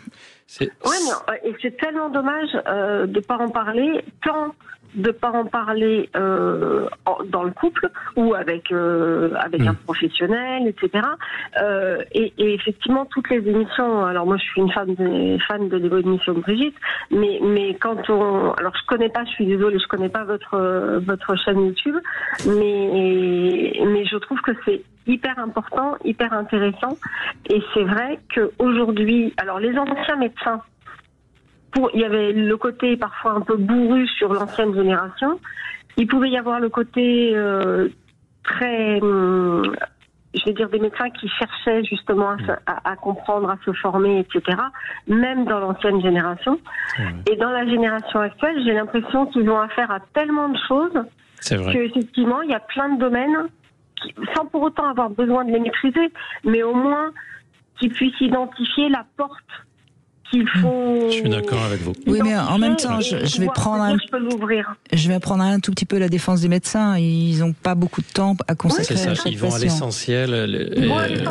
C'est ça. Et malheureusement, la santé sexuelle n'est pas considéré comme dans l'essentiel. Et c'est une erreur, hein, parce que en effet, je pense que si on s'intéressait plus, choses, je pense que un médecin qui s'intéresse un peu plus aux patients dans sa globalité serait plus à même de l'aider à être en meilleure santé. Ce que vous avez dit avec votre nouveau compagnon, si je peux le résumer ainsi, parce que c'est comme ça que je l'explique aussi à mes patients. Votre compagnon est passé de « il faut que je sois au top sexuellement pour que ça se passe bien entre nous deux » à « comme ça se passe bien entre nous deux, je serai au top sexuellement ». C'est ça. Et pour votre premier compagnon qui refusait de consulter, j'avais participé à une enquête que nous avions menée auprès des femmes qui vivent avec des hommes qui ont éjaculation précoce, et on leur a demandé « qu'est-ce qui vous gêne dans cette situation ?» L'éjaculation précoce, c'est-à-dire l'aspect sexuel, c'était pas le premier truc qui les gênait. Le premier truc qui les gênait, c'était je vois qu'il est préoccupé par ça, il est dans son monde, il est pas avec moi, il y a pas cette complicité. Deuxièmement, ce qui me gêne beaucoup, c'est le fait qu'il ne réagisse pas pour essayer de voir ce qu'il peut faire, ne serait-ce que m'en parler, d'accepter de m'en parler. Et ce n'est qu'après que les femmes disaient je suis gêné par la rapidité de l'éjaculation. Donc s'il y a des hommes qui nous écoutent, ce que vos partenaires attendent de vous, c'est pas que vous soyez performants, c'est plutôt de savoir réagir quand il y a un problème. Oui, et puis à la fois c'était le refus de pas vouloir s'occuper de lui, et par conséquent les retentissements que ça pouvait avoir sur nous. Oui. Et comme vous dites, préoccupé par ce sujet-là, on n'est pas dans un moment où on est 100%, ni l'un ni l'autre d'ailleurs au final. Exact. Oui. C'est comme si on va au restaurant avec quelqu'un et que pendant tout le resto, on est juste préoccupé de ne pas se brûler en mangeant. Ou alors qu'il a fini de manger quand on a à peine commencé. Oui, aussi. Ouais. Non, on partage normalement. Normalement, c'est censé partager. Au restaurant et au lit aussi, on partage. C'est un super témoignage parce que le fait d'en parler, par exemple, là, votre témoignage va aider, vous vous en rendez pas compte, les personnes qui témoignent depuis tout à l'heure et dans l'émission en général. Je vous remercie du fond du cœur parce que vous n'avez pas idée à quel point ça aide les autres personnes qui n'osent pas en parler, qui disent mais visiblement on peut en parler facilement. Et comme vous l'avez dit, rien que le fait d'en parler en général, ça va beaucoup mieux. Et je trouve que cette émission, pour moi, elle est prise sous deux prismes. À la fois, ça va aider les personnes qui appellent, parce que Brigitte et ses intervenants ont des angles d'approche différents, permettent de faire avancer les personnes. Et d'autre part, effectivement, c'est aussi le retentissement qu'un témoignage peut avoir. Et franchement, je trouve que c'est tellement dommage de pas pouvoir échanger là-dessus. Je sais que les hommes entre eux vont pas échanger là-dessus parce qu'ils sont plus... à la limite, entre femmes, on échange... Les femmes sont plus sincères là-dessus quand elles parlent. Oui, puis on est plus sur des thèmes de fond. Autant on peut être sur des choses très frivoles, mais autant on peut être sur des choses de fond. Là, les hommes, beaucoup moins entre eux. Et dites, j'ai une question, parce que c'est quelque chose auquel j'avais beaucoup travaillé au tout début quand le Viagra est arrivé, le vécu des femmes quand leur compagnon prend un traitement de ce type. J'ai senti qu'il y a quelque chose qui vous a dérangé dans le fait de découvrir qu'il prenait ce traitement. Vous sauriez dire ce qui vous a dérangé ? Alors, c'était pas du tout par rapport au fait de prendre un traitement. Ce que je trouvais dommage, c'est qu'effectivement, ils se remettent en cause. Et en plus, comme je suis très bio, nature, homéo, etc., je trouvais dommage de prendre un médicament qui plus est en anticipation, alors que peut-être ça pouvait se régler autrement et que prendre un médicament, pour moi, c'est vraiment le dernier recours. Mais c'était pas peut-être, c'était sûr, puisque vous avez réussi. D'ailleurs, les personnes qui prennent ce type de traitement, c'est le principe. On prend le traitement, le temps de travailler le fond, d'évoquer le sujet, d'être le plus à l'aise, de travailler comme ça, comme vous avez fait, puisque le but, dans un deuxième temps, c'est l'arrêter, sauf si, évidemment, la cause du problème était physique, durable, comme un diabète ou autre maladie de ce type-là. Ce qui n'était pas le cas. Ce qui n'était pas le cas. Merci beaucoup, Cécilia. Merci de votre appel. On fait une petite pause et on se retrouve avec C'est maintenant. Sud Radio. Sud Radio. Parlons vrai. Parlons vrai. Sud Radio. Parlons vrai. Sud Radio. Eh bien, c'est maintenant Gilbert Boujaoudé, pardon. Nous allons écouter Bénédicte qui a peut-être quelque chose d'important à nous dire et à un moment donné, on peut le dire. Et cette rubrique, elle est faite pour vous quand vous n'avez peut-être jamais osé dire quelque chose par honte, par pudeur, ou si vous avez envie de partager quelque chose qui a été une révélation pour vous, eh bien, vous pouvez prendre la parole à ce moment de l'émission. Et Bénédicte, je suis ravie de vous entendre. Je crois que vous voulez parler de votre fille avec qui vous vous êtes disputée, c'est ça? Oui, bonjour Brigitte, bonjour Gilbert. Bonjour. Disputer, on va pas dire disputer, c'est que je trouve que nos relations ont changé depuis 3 ans à peu près. Alors elle a rencontré une crise dans son couple. Moi j'ai eu des problèmes de santé cette année-là. Elle a bien géré mon problème de santé, elle m'a aidé. C'est pas le problème, mais j'ai l'impression de lui avoir dit des choses qu'elle ne voulait pas entendre. Alors, je lui dis des choses, elle m'a dit oui, mais ce que tu me dis, alors je me suis excusée, c'est pas comme ça que je voulais le dire. En fait, je me rappelle de cette discussion qu'on a eue, et depuis, je trouve qu'elle me parle pas bien. Déjà, je lui ai fait la réflexion, j'ai dit que je n'appréciais pas la façon dont elle me parlait. Et j'ai l'impression qu'elle me... Alors, je dirais pas qu'elle me manque de respect, mais je ne me sens pas considérée de sa part, en fait. C'est important ce que vous dites. Quel âge elle a, votre fille, aujourd'hui? Ma fille, elle a 37 ans. Donc c'est une adulte, il n'y a pas de doute. Oui, bien sûr. Bien sûr, elle a 3 enfants. Et je trouve que nos relations ont changé à ce moment-là. Alors j'en ai parlé à mon aîné qui lui m'a dit « mais tu devrais lui en parler ». Alors j'ai laissé passer du temps et puis on a eu une petite discussion au téléphone, ce que je déteste, mais bon, où elle m'a dit certaines choses et où ça m'a un peu choquée. Et je lui ai dit pardon si tu l'as vu comme ça, moi je pensais pas, etc. Et ensuite je lui ai envoyé un message pour lui demander si on pouvait manger ensemble un jour pour pouvoir en discuter. Et elle m'a répondu qu'elle ne préférait pas parce que la relation que j'avais avec ses enfants était précieuse et qu'elle ne voulait pas qu'on se fâche. Alors moi, je ne veux pas me fâcher, bien évidemment, mais j'aimerais que nos relations changent, ne restent pas comme ça. Et je ne sais pas par où commencer, puisqu'elle ne veut pas discuter. Et quand vous avez parlé de quelque chose que vous lui avez dit il y a 3 ans, hein, qui est le début donc d'une certaine distance. C'était quel genre de sujet? C'était au sujet de son couple. D'accord. Ouais, parce que voilà, il se passait mal et je lui ai donné mon sentiment. D'accord. Et est-ce que ce que vous lui avez dit et ce qui se passait dans son couple pourrait avoir un lien avec votre propre couple, c'est-à-dire avec la relation que vous aviez avec son père? Certainement, puisque moi j'ai divorcé de son père, j'ai trompé, donc oui, ça avait bien une relation. Oui, donc il y a certainement, mais encore une fois c'est une analyse, il faut que ça vous parle, hein, ce que je vous dis, sinon c'est que c'est pas la bonne piste. Certainement que ça a réveillé à nouveau quelque chose qu'elle n'a pas supporté quand elle était enfant. Elle avait quel âge? Elle avait quel âge quand c'était? Elle avait 13, en pleine adolescence, quoi.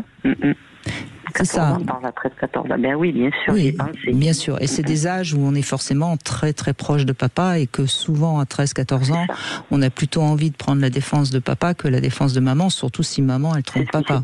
Hein? Bien sûr. Donc ça fait revenir en surface quelque chose qui en plus son couple allait mal. En plus, elle avait peur parce que vous aviez des problèmes de santé et tout ça a été très compliqué pour elle, mais elle n'a pas su visiblement analyser les choses et du coup, qu'est-ce qui se passe? Elle vous rejette parce que ça crée chez elle un mal-être. Alors justement, je pensais comme vous, ça me parle puisque j'ai pensé la même chose. Je pense qu'elle m'en veut, qu'elle ne me l'a pas pardonné. Mais alors, je suis même pas sûre qu'elle vous en veut. Je pense qu'elle vous met à distance parce que quand elle vous voit et quand vous essayez d'en reparler, ça lui la remet avec son malaise. Vous voyez? Parce que, quand même, Bénédicte, quoi qu'il en soit, vous êtes sa mère, et un enfant aime toujours sa mère, sauf s'il y a eu vraiment des drames et des horreurs, ce qui n'est pas le cas. Il y a rien qui justifierait qu'elle vous déteste. Et puis d'ailleurs, elle ne veut pas couper le lien. On est bien d'accord. Bien sûr. Donc, je crois que ce qu'il faut que vous fassiez, alors je sais que c'est pas facile, ce que je vous dis. Je crois que ce qu'il faut que vous fassiez pour le moment, c'est d'être beaucoup plus neutre que ça, ne pas essayer et vous contenter d'une relation qui n'est pas ce que vous avez envie, le temps qu'elle s'apaise. Parce que sinon vous réactivez. Oui, mais vous réactivez si je puis dire le. Je vais me permettre un avis supplémentaire, si vous voulez bien. Oui. Quand on est dans une situation de difficulté dans notre couple, je prends l'exemple de votre fille, c'est rare qu'on soit totalement aveugle qu'il y a un problème. On le sent en général, et si on ne réagit pas, c'est qu'il y a des choses qui font qu'on ne peut pas réagir ou qu'on n'est pas prête à réagir ou pas capable. Et quand quelqu'un vient nous dire, tu sais, il y a ça qui va pas, c'est comme si on nous obligeait à réfléchir à un problème que, pour le moment, on ne voulait pas trop attaquer.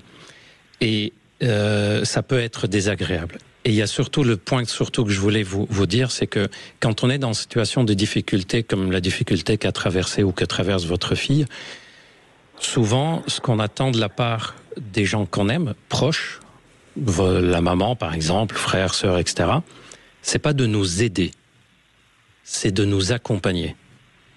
C'est-à-dire, pas de nous ouvrir les yeux, nous dire fais ceci, fais cela, change ça. C'est de nous dire je sais que c'est dur.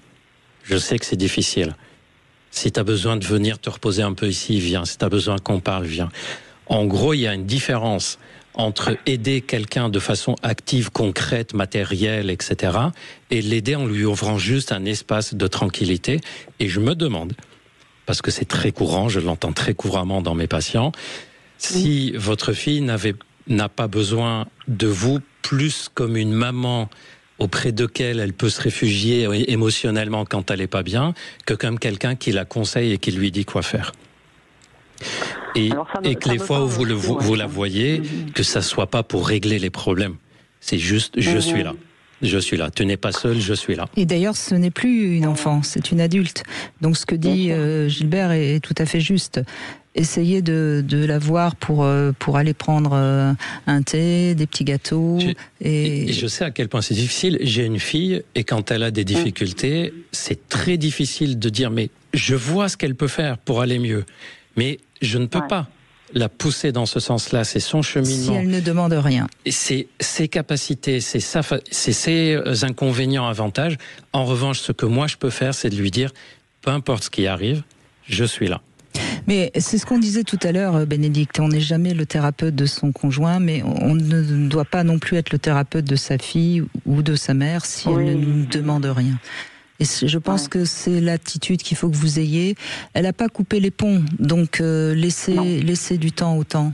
Et puis et redevenez juste une maman aimante, pas une maman aidante. Et surtout, ne vous sentez pas coupable de quoi que ce soit, vous avez cru bien faire. Eh ben, c'est normal, en tant que maman, vous avez dû toujours vouloir guider, aider.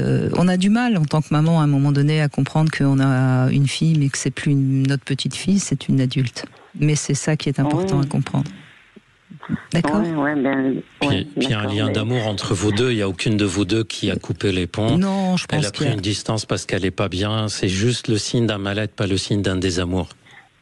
Mais comme elle va mieux, je me dis que peut-être on pourrait nous rapprocher, je pensais ça. Non, mais vous allez vous rapprocher si vous laissez, si vous arrêtez d'essayer de reparler de ce qui dans le cœur, vous êtes proche, c'est physiquement que vous ne l'êtes pas, n'oubliez pas. Merci. Merci Bénédicte. On se retrouve dans un instant avec le Sexo Conseil et vous pouvez évidemment nous rejoindre 0826 300 300 tout de suite. 14h-16h, Brigitte Lahaie, Sud Radio. Les Chevaliers du Fiel sur Sud Radio. Brigitte Lahaie, Sud Radio, le Sexo Conseil. Eh bien, on va parler des inhibitions, Gilbert Boujaoudé. En tant que médecin sexologue, vous savez comment elles sont nombreuses. Alors voilà quelques conseils techniques qui peut-être vont vous aider justement à vaincre certaines inhibitions. Déjà, tout seul ou toute seule, caressez-vous le corps en mimant des gestes sensuels et gémissez pour vous habituer, parce que souvent, on sait, notamment pour les femmes, que le fait de pouvoir s'exprimer aide à atteindre l'orgasme, mais beaucoup de femmes n'osent pas, donc du coup elles restent un peu bloquées. C'est même un paradoxe quand on demande aux femmes parmi les raisons pourquoi elles simulent l'orgasme, une des raisons c'est de pouvoir jouir. Le fait de simuler provoque une stimulation. Oui. Donc n'hésitez pas, déjà toute seule, apprenez à faire des vocalises, si je puis dire, ça pourra vous aider plus. Parce que ce qu'on arrive à faire seul, on le fera plus facilement avec quelqu'un. Si déjà on n'arrive pas seul, c'est même pas la peine d'essayer de le faire avec quelqu'un, on est bien d'accord. Ensuite, il faut bouger le bassin. Oui. On ne le dit pas souvent, mais assez, mais le bassin, c'est quelque chose qui libère aussi beaucoup la sexualité. Complètement. Et dans le livre, je cite une étude où on a demandé à des femmes qui disaient qu'elles n'ont pas de problème de plaisir, d'excitation, d'orgasme. Et on leur a demandé de faire l'amour, de changer juste un paramètre, c'est de ne pas bouger le bassin. Et plus de la moitié n'arrivait plus à avoir du plaisir. Et le fait d'onduler le bassin, en fait, c'est des petits mouvements d'ondulation, ça réveillait de nouveau les sensations de plaisir et d'excitation. Donc là, c'est le contraire, bouger le bassin avant de la sexualité. Ensuite, prenez conscience de vos émotions.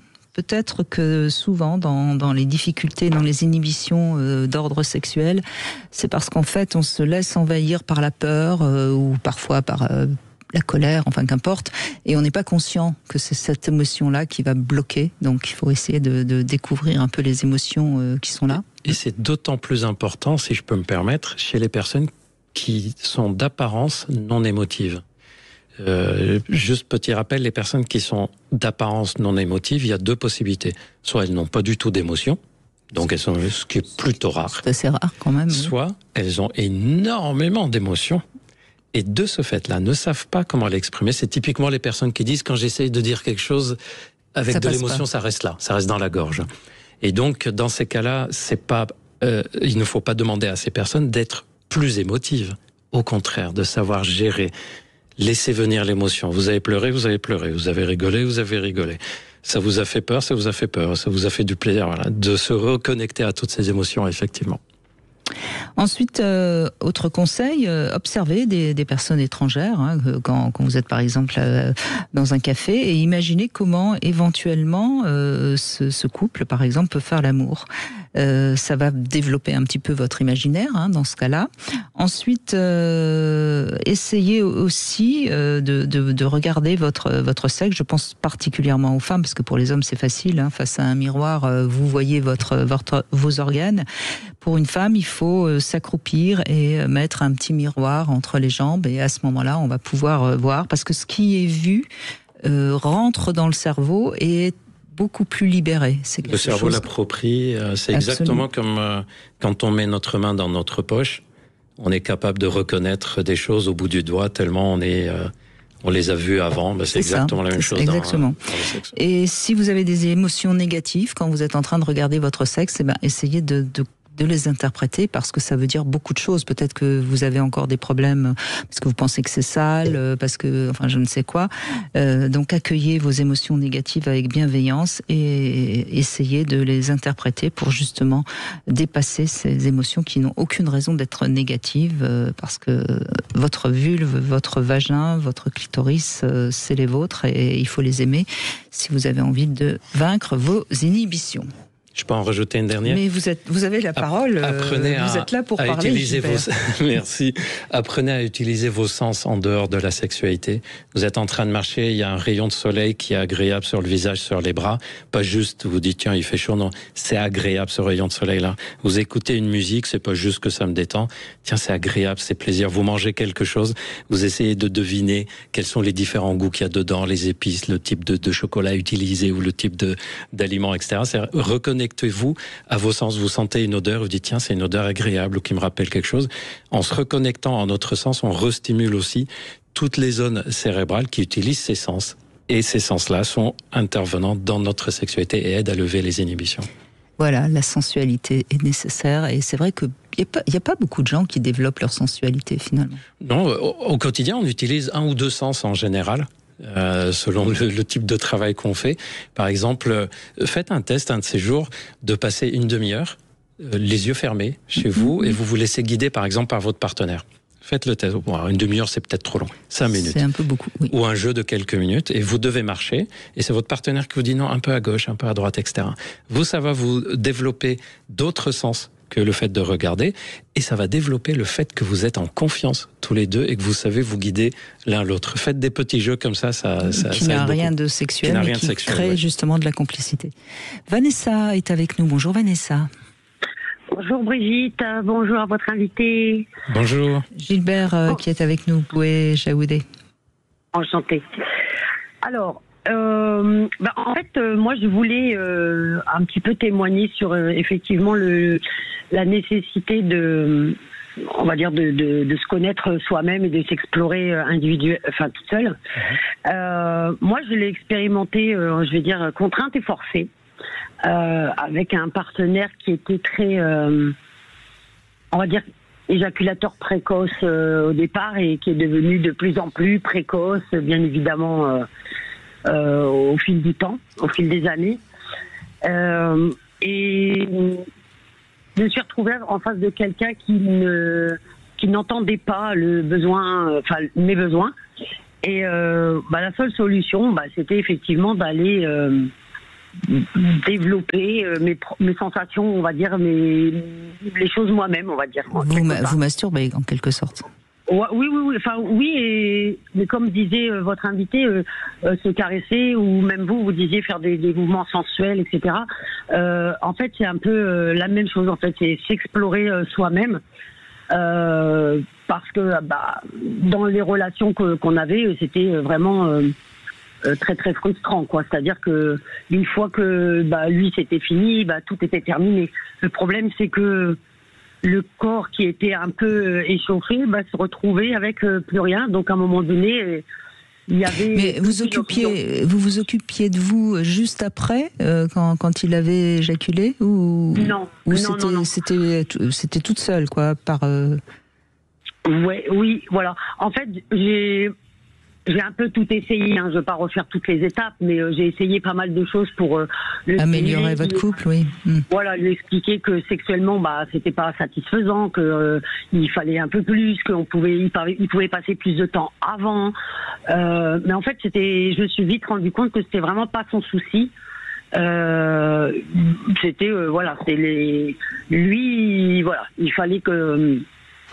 Bon, en tout cas, vous n'êtes plus ensemble, visiblement.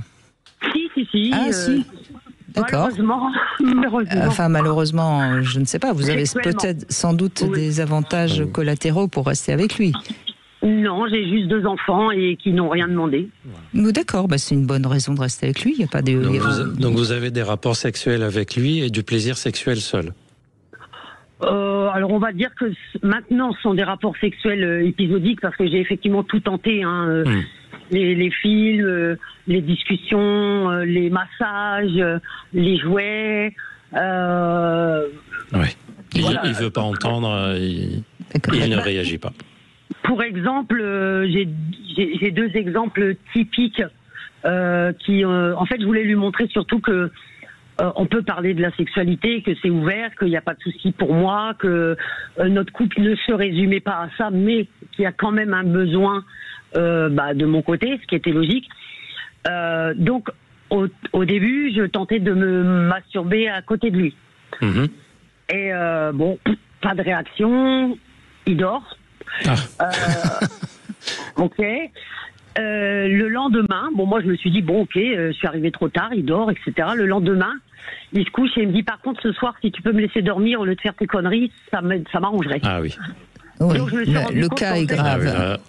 Alors, je pense que la messe est dite. Ouais. J'ai dit ok, c'est fini. Donc j'ai persisté, j'ai continué à essayer de trouver d'autres solutions. En me disant peut-être qu'il veut rester viril, le mâle, celui qui fait, celui qui donne. Alors j'ai acheté un god ceinture. Oui.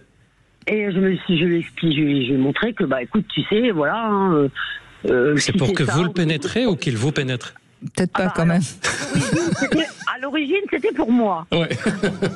Pour lui expliquer, pour lui montrer que voilà, s'il peut plus, c'est pas très grave, il peut me donner du plaisir autrement, et puis que voilà, qu'on arrive à être épanouis tous les deux sans problème. Sauf que bien évidemment, la petite blagounette, c'est effectivement qu'un jour je suis arrivée et il est à 4 pattes dans le lit avec le gars de ceinture à côté de lui. D'accord. Donc au final, vous êtes sûr qu'il aime les Vous êtes sûr qu'il aime les femmes, cet homme? Alors Brigitte, si je vous fais un aveu, je pense qu'il y a près de 15 ans que je me suis dit que c'était un homosexuel. Oui, je pense. Il y a 15 ans, je me suis vraiment posé la question. Oui, mais il en est absolument pas conscient. Donc vous êtes coincé, vous êtes coincé parce que il faudrait un tel travail pour qu'il arrive à se libérer. Donc je crois que vous avez. Oui, non, mais vous avez raison. Je pense qu'autant on a toujours, je pense, Gilbert Boué-Jaoudé et moi, on a toujours envie d'aider un couple, mais là, je crois qu'il faut. Enfin, vous en avez pris votre parti. Je crois que vous avez raison. Je pense qu'elle a déjà fait effectivement beaucoup. Parce il y en a beaucoup qui auraient lâché bien avant d'ailleurs. Vous êtes libre. Et pour vous dire que j'ai joué le jeu, je me suis dit sait-on jamais si ça le stimule. Il est peut-être bi, admettons. Donc ouvert d'esprit, je tente. Une fois terminé. Bon, en tout cas, il a un bon sommeil déjà. Ça, pour le coup, oui, ça c'est. Et puis je suis efficace. Alors finalement, ça m'a fait du bien de savoir que j'étais efficace. Je vous adore, Vanessa. Bravo. Dites-nous, vous vous êtes découvert donc seul, c'est ça? Du coup, oui. Alors du coup, je me suis dit après tout, vu que j'ai des jouets, je vais m'en servir. Et justement, je crois que vous en avez testé un pour nous. Alors on va faire une petite pause et puis on vous retrouve dans un instant. Vous allez nous raconter parce que je pense que du coup vous devez être une excellente testeuse. À tout de suite. Vous voulez parler à Brigitte Lahaie? 0826 300 300. 14h-16h, Brigitte Lahaie, Sud Radio. Gilbert Boué-Jaoudé est avec nous à l'occasion de la sortie de ce livre Amour et sexualité, c'est pas si compliqué. C'est aux éditions Solar. Vous racontez beaucoup de rencontres avec vos patients sur différentes difficultés sexuelles et puis vous expliquez beaucoup de choses. Je crois que vous passez pratiquement tout en revue, mais enfin bon, on n'a jamais fait le tour de toute la sexualité. Si ce livre fonctionne bien, je ferai un deuxième où je raconterai tout. Eh bien, on attend ça avec impatience. Vanessa, donc on vous retrouve et donc vous amusez toute seule. Entre autres. Et vous avez testé pour nous ce mini Wang Lois de la marque Pretty Love que l'on trouve sur le site Concord Love Store. Alors je crois que c'est un jouet pour le clitoris, si je me fie à la photo, parce que moi je l'ai pas entre les mains. Il a dû être volé, et donc j'ai juste la photo. Ça ressemble à un S, donc ça permet vraiment de jouer vraiment un petit peu partout, pas que le clito. On peut avoir des parties qui soient sur le clito, le reste à l'entrée du vagin, voir un petit peu aussi sa forme. Elle fait qu'on peut aller jouer un peu sur les 3 orifices, le clitoris, le vagin et l'anus. L'anus, je conseille jamais d'introduire quoi que ce soit quand c'est pas un plug. Juste dessus. D'accord, parce que même si je comprends bien, la petite forme en S, c'est pour venir se loger à l'orifice du vagin. Voilà, c'est ça. Par exemple. Exactement. Donc dans un sens ou dans l'autre, en fait. Voilà, c'est ça. D'accord. Et c'est un jouet qui a ni queue ni tête, quoi. Et en fait, ça permet vraiment d'aller un petit peu, au lieu de rester fixé sur le clitoris exclusivement, etc., vraiment quand vous parliez de caresses un peu sensuelles tout à l'heure, c'est un petit peu ça, c'est-à-dire qu'on peut vraiment aller jouer un petit peu partout.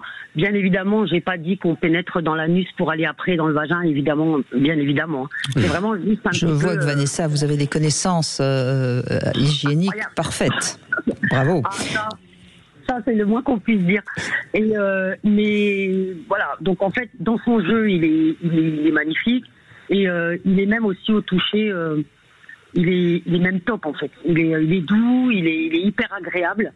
Il est pas trop grand, donc très pratique du sac à main. Et moi, j'ai beaucoup aimé. Je lui mettrai un 12 sur 10. 12 sur 10, ah bah en effet, dites donc. Ah oui, oui. Là, écoutez, je regrette de ne l'avoir qu'en photo, alors.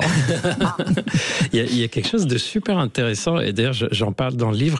On parle souvent, quand on parle de l'orgasme féminin, de soit clitoris, soit pénétration. On oublie que la zone qui est autour de l'orifice du vagin est très très très riche en sensibilité, les lèvres, etc. Et d'après ce que j'ai compris, Vanessa, avec cet appareil, vous arriviez à stimuler pratiquement tout l'extérieur de la vulve, quoi. Exactement. Et ça vous a permis d'avoir des orgasmes? Des fontaines, oui. Sans avoir quelque chose qui pénètre? Exactement. Ouais. Donc l'orifice du vagin, sans que ça aille plus loin, a été suffisant. Voilà. Exactement. Ça c'est pour les hommes qui nous écoutent, qui veulent tout le temps aller au fond, en fait. Parce qu'en fait, le jouet fait que ça stimule en même temps le clitoris. Et comme il est petit, on peut jouer sur le côté du clitoris. Oui, absolument. Ouais. Mais ça c'est l'intérêt de tous les jouets de la marque, enfin pas de la marque, mais qui sont Vang. C'est-à-dire c'est vous savez comme une forme de micro. Hein. Oui. Et donc c'est des vibrations qui en effet ont des répercussions pas uniquement sur le clitoris et qui donc provoquent et généralement ça provoque des orgasmes plus j'allais dire plus puissants mais plus lents à venir. Par rapport au Womanizer, par exemple, puisque vous avez l'air d'être une spécialiste des jouets. Je l'ai essayé aussi, donc je confirme. Ouais, c'est pas les mêmes nerfs qui sont stimulés. Celui-là, il stimule plus en profondeur, en fait, les nerfs profonds. Donc effectivement, il faut plus long.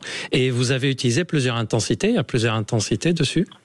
Oui. Alors après, moi, j'avoue que je les essaye au départ, mais en fait, généralement, je change pas en cours. Il y en a une qui me plaît et après, je reste sur celle qui me plaît. Est-ce que vous changez votre façon d'appuyer? C'est-à-dire, vous appuyez de plus en plus fort sur le clitoris avec la même vibration? Oui. Donc, en fait, vous augmentez les vibrations, mais juste en changeant votre façon d'utiliser. C'est le contact qui fait que ça augmente, oui. Vous avez raison d'ailleurs, parce que le fait de changer les vitesses, ça crée déjà, on est déjà plus dans sa sensation, on est déjà dans sa tête, si je puis dire, et donc forcément... Ça perturbe la montée de l'excitation. C'est la différence avec l'excitation masculine, qui a un point de non-retour. C'est-à-dire, chez les hommes, on sait qu'il y a un niveau en atteint. À partir de ce niveau-là, qu'on continue à stimuler ou pas, peu importe ce qu'on fait, il y aura la jouissance. Chez la femme, c'est pas vraiment un point de non-retour, c'est plutôt une zone. C'est pour ça que si on arrête une fraction de seconde avant le moment de l'orgasme, ça va retomber très vite, contrairement à l'homme qui peut continuer. Oui, c'est comme s'il fallait tout le temps appuyer sur le bouton de l'ascenseur. C'est fatigant. Hein. Tandis que vous appuyez sur le 7e étage et puis hop. Et puis on s'assoit et tout va bien. Et on s'endort, comme disait Vanessa. Voilà, c'est ça. Une fois arrivé, on s'endort. Ah, la scène que je connais bien. Et puis, donc visiblement, votre compagnon, il va qu'au premier étage, quoi. Il monte même pas jusqu'au 7e. Ouais, je crois qu'il ouvre juste les portes. Hein. Il ouvre juste la porte. Mais en fait, le problème, le pire, c'est que je peux pas le rendre coupable de ce problème physique. Ça, c'est pas... Voilà, c'est ainsi, je n'ai pas... Voilà. Vous parlez de l'éjaculation rapide quand vous dites le problème physique, d'accord. Oui. Par contre, ce que j'ai du mal à accepter et qui me dérange vraiment, et ce qui fait que je suis à côté de ça, je me suis organisé une vie libertine, histoire de... Parce que moi, je suis une femme. Il y a peut-être 2 jours, j'ai dit, écoute, c'est pas parce que ta vie, entre guillemets, les sexuels d'hommes est finie que moi, en même temps... c'est fini pour moi aussi, quoi. Je veux dire, je suis pas morte en même temps que toi. Donc, le problème, c'est fâcherie, il n'entend pas, on peut pas en discuter. Et en fait, c'est surtout là où il est le problème. C'est toujours pareil, le manque de communication. C'est peut-être un des plus grands problèmes du couple. Mais bon, écoutez, Vanessa, en tout cas, bravo. Vous avez trouvé comment vous sortir d'une difficulté de couple, et donc personne n'a à vous juger. Alors, c'est surtout pour sauver mes enfants, pour protéger mes enfants. Parce que si j'avais pas eu d'enfants, bien évidemment, je serais partie depuis longtemps. En attendant, vous pouvez prendre un peu de plaisir sexuel, ce qui ferait pas de mal. Et qui est très bien aussi pour vos enfants, parce qu'au moins ils ont une mère ils ont épanouie. une maman détendue, voilà. Alors ce mini-Vang Loïs Pretty Love, vous lui donnez 12 sur 10. On peut le trouver sur le site concordelove.fr. Et je rappelle que si vous y allez avec le code promo Sud Radio 15, vous aurez 15% de rabais sur le jouet que vous choisissez. Merci Vanessa. Il nous reste peu de minutes, mais on va quand même donner la parole à Eric qui nous rejoint, qui a envie de nous donner sa philosophie, je crois. Un esprit sain dans un corps sain, c'est ça Eric? Bonjour. Oui, bonjour Brigitte, bonjour Gilbert. Bonjour Eric. Oui, c'est vrai que moi je vois toujours les choses aspect philosophique, effectivement. Alors, vous parlez donc de santé sexuelle, moi je pense que ça nécessite deux choses, c'est avoir une santé mentale et une santé physique. Bon, la santé mentale, je ne vais pas être spécialiste, je pense que simplement il faut être bien dans sa peau.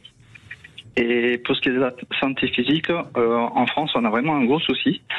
Cela dit, Eric, je le dis comme ça, je donne pas spécialement d'exemple, mais il y a des personnes qui sont schizophrènes et qui ont une très très bonne sexualité, hein, et on peut pas dire qu'ils soient en santé mentale parfaite. Hein. C'est pour ça que c'est pas santé mentale que j'aurais utilisé comme expression, mais plutôt bien-être mental.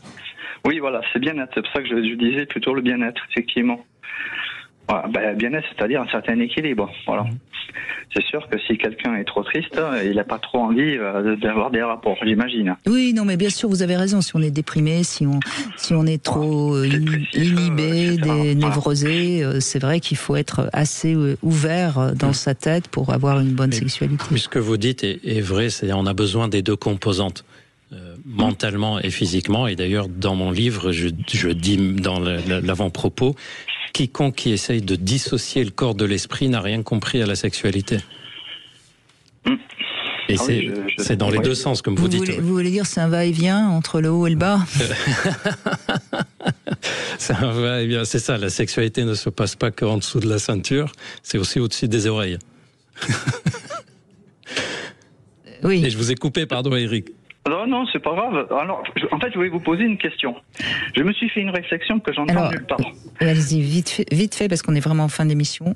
Ah, d'accord. Posez la question. Moi, je pense, vous savez qu'il y a beaucoup de gens qui ont des problèmes de sommeil. Je pense qu'on est en mode surmenage. Le problème du mode surmenage, quand on est surmené, on sent pas la fatigue. Donc, on va pas se coucher. Donc, on fatigue toujours plus. Donc, on reste en mode surmenage. Et moi, ce qui me préoccupe, c'est que, vous le dites d'ailleurs, Brigitte, des fois, il y a des gens qui disent, 40 ans, il y a des jeunes qui font plus l'amour. Trop fatigués. Les gens. Mais votre question, Eric, sinon je pourrais pas vous donner la réponse. Oui. Pardon? La question, c'est?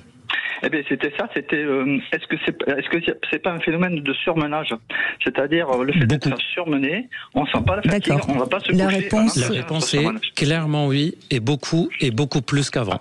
Eh ben bravo Eric, merci. On terminera sur ça. Prenez le temps de vous détendre.